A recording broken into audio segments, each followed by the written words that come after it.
You just focus on the bricks. Caitlin. Vanessa has the vision. My mother, Susan, said it with a smile that felt more like a scalpel, slicing the dinner table conversation into two unequal halves. I looked down at my plate.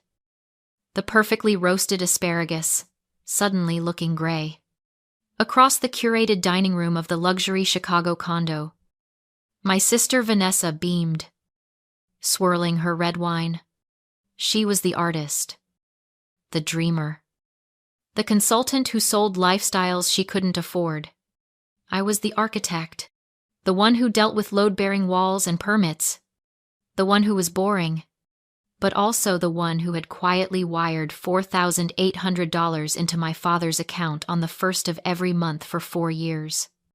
Then maybe Vanessa's vision can pay your $4,800 rent this month, I said. The words didn't come out loud. They just slid into the silence like a steel beam locking into place. My father? Gary stopped chewing. His fork hovered halfway to his mouth. Rent, he asked, a genuine confusion clouding his face. We own this place. Caitlin. I looked at him, then at my mother, whose face had gone the color of ash. No. Dad, you don't. And as of tonight, neither do I. I stood up, my chair scraping against the expensive hardwood floor, a floor I had paid to polish. The air in the room felt thin, brittle. I didn't wait for the explosion. I just walked out. Stop scrolling for a second. Drop a comment and tell me, have you ever been the one paying the bills while someone else gets all the credit? I want to know I'm not the only one. Hello? I'm Caitlin. I didn't wait for the elevator. I took the stairs, my heels clicking a sharp, staccato rhythm against the concrete, echoing like gunshots in the empty stairwell. By the time I pushed open the heavy lobby doors and stepped out onto the street, the Chicago wind hit me. It was a physical thing, a wall of ice coming off Lake Michigan that stripped the breath right out of my lungs. Good. I needed the cold. I needed to freeze the part of me that wanted to turn back, apologize, and fix it like I always did. But I wasn't fixing anything tonight. I stood on the corner of Michigan Avenue, the city lights blurring into streaks of gold and steel around me. People rushed past, heads down against the wind. But I felt strangely still. For 29 years, I had been the fix, the safety net, the structural column that took all the weight so Vanessa could dance on the ceiling. But columns have a breaking point. And tonight, under the glare of a street lamp, I had finally snapped. I reached into my pocket and pulled out my phone. My hands weren't shaking. That surprised me. I expected tremors, tears, the messy biological reaction to blowing up your own family. Instead, my fingers moved with the precision of a surgeon. Face ID unlocked the screen. I tapped the banking app icon. The blue logo pulsed for a second before revealing my balance. It was healthy, stable, exactly like me. I scrolled down to the recurring transfers list. There it was. Mom and Dad, condo, $4,800. Scheduled for the first of every month. I stared at the number. $4,800. That wasn't just rent. That was my freedom. That was the capital for my own firm. That was the cost of their love. A subscription fee I had been paying since I was 25. I tapped the edit button. The app asked if I wanted to modify the amount. I didn't want to modify it. I wanted to eradicate it. I hit delete. A confirmation box popped up, asking if I was sure. I had never been more sure of anything in my life. I tapped yes. The line item vanished. Just like that. The financial beam holding up their lifestyle was gone. But I wasn't done. I opened my email app. I found the contact for the property management firm. Because that was the thing my parents never seemed to understand about leases. They require a legal signatory. And that signature was mine. I drafted a new email. Subject: notice of lease termination for Unit 40B. I wrote the words clearly, without emotion. I, Caitlin, the sole leaseholder, am giving the required 60-day notice to vacate. I typed out the date. 60 days. That was 8 weeks. 8 weeks for Vanessa to find a vision that paid the bills. 8 weeks for my parents to realize that a luxury condo doesn't pay for itself. I hit send. The phone felt lighter in my hand. I looked up at the high-rise I had just walked out of. Somewhere on the 40th floor. They were probably still drinking wine, complaining about my attitude, assuring themselves that I would calm down and come back. They had no idea that the demolition charges had already been set. The countdown had started. I turned my collar up against the wind and started walking. I wasn't going home to cry. I was going home to sleep. For the first time in 4 years, I wasn't carrying them anymore. The key to my apartment didn't jingle. It slid into the lock with a heavy climb. Solitary click. I pushed the door open and stepped into my 700-square-foot studio. It was a converted loft in a grittier part of town. The kind of place my mother called industrial chic when she wanted to be polite. And a dungeon when she'd had 2 glasses of Chardonnay. My bed was tucked behind a bookshelf.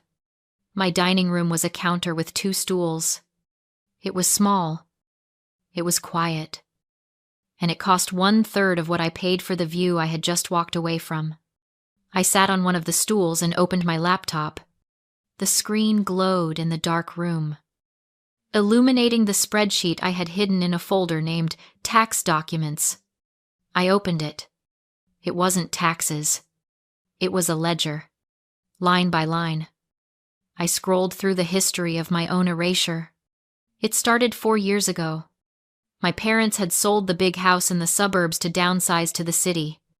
They wanted the lifestyle, the art galleries, the river walks, the proximity to Vanessa's studio.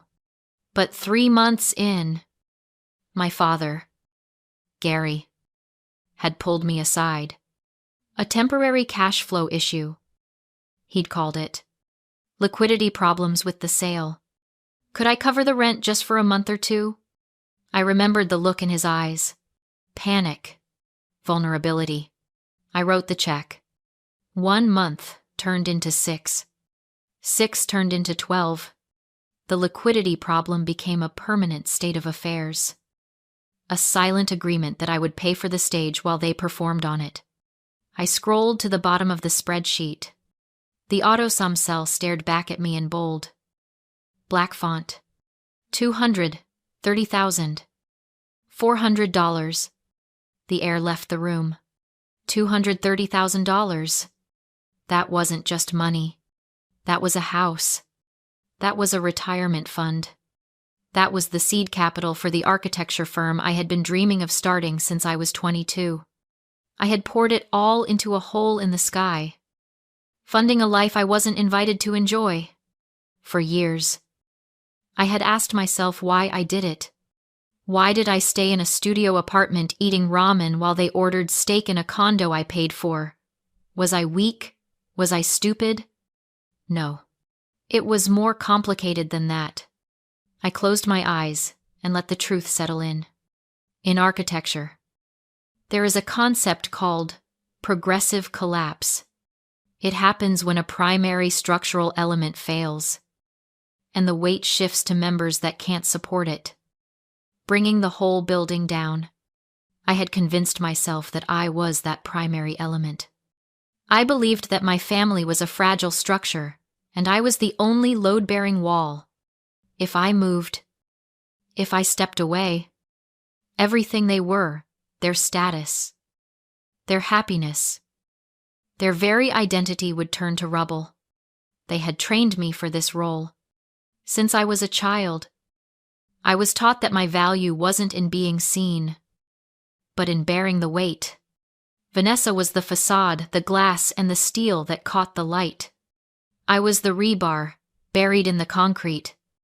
Ugly. Cold. Invisible. But essential. I told myself that paying that rent was an act of loyalty. I told myself it was strength. I wore those invisible chains like they were medals of honor, convinced that my suffering was the glue holding us together. But tonight, looking at the cursor blinking on the screen, I realized the truth. I wasn't holding up a family. I was financing a delusion. I wasn't their foundation. I was their hostage. And the only thing that would collapse if I walked away was the lie. I saved the file. I didn't close it. I wanted to remember. I wanted to see the cost of my silence in black and white. Then I opened a new tab and typed in the URL for the state's business registration portal. If I wasn't paying their rent next month, I had $4,800 to spend. It was time to buy my own name back. The sun hadn't even cleared the skyline before the noise started. My phone vibrated against the nightstand. A relentless, angry buzz that drilled into the quiet of my studio. I didn't reach for it immediately. I made coffee first. I watched the steam rise from the mug, grounding myself in the physical reality of my own space before stepping into their chaos. When I finally picked up the phone, the notifications were stacked like a collapsing tower. 17 missed calls, 34 text messages, 3 voice notes from Vanessa. I pressed play on the first one. Vanessa's voice was high, tight, echoing slightly as if she was pacing in a bathroom. "You are so toxic. Caitlin, seriously. You couldn't stand that Dad was proud of me for 5 seconds. You had to make it about money. You ruined the whole vibe. You're just jealous because you don't know how to exist in a room without sucking the air out of it." I didn't feel angry. I felt like a scientist observing a specimen under a microscope. I swiped to the texts from my mother. They were frantic, riddled with typos. The rent check bounced. The landlord called. "This is embarrassing. Caitlin, fix the banking error immediately." Banking error. She couldn't even type the words "you stopped paying." In her mind, it wasn't possible. The laws of physics stated that the sun rose in the east and Caitlin paid the bills. For me to stop was a glitch in the matrix. I set the phone down and looked at my reflection in the dark window. For years, I had wondered how they could be this blind. How could they take my money every month and still look at me with such disdain? But as I watched the notifications continue to roll in, I finally understood. It wasn't blindness. It was a survival mechanism. Psychologists call it the trap of normalized cruelty, or cognitive dissonance. My parents had built their entire identity around the idea that Vanessa was the special one, the golden child who would elevate the family name. If they admitted that I, the boring, brick-focused, invisible daughter was the one funding their lifestyle, their entire narrative would shatter. Admitting I was the provider would mean admitting Vanessa was a failure. It would mean their investment in her potential was a bad bet. And people like my mother would rather destroy the truth-teller than face the truth. They needed me to be the villain so they could keep pretending Vanessa was the hero. I took a sip of coffee. It was black, bitter, and real. I didn't text back. I didn't try to explain or defend myself. I sat down at my laptop and opened a new document.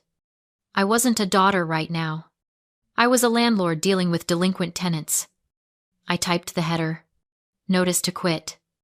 Pursuant to the terms of the lease agreement dated August 1st, 2019. Notice is hereby given that your tenancy is terminated." I cited the clause regarding the leaseholder's right to non-renewal. I didn't mention feelings. I didn't mention the insults at dinner. I referenced Illinois state property codes and notification timelines.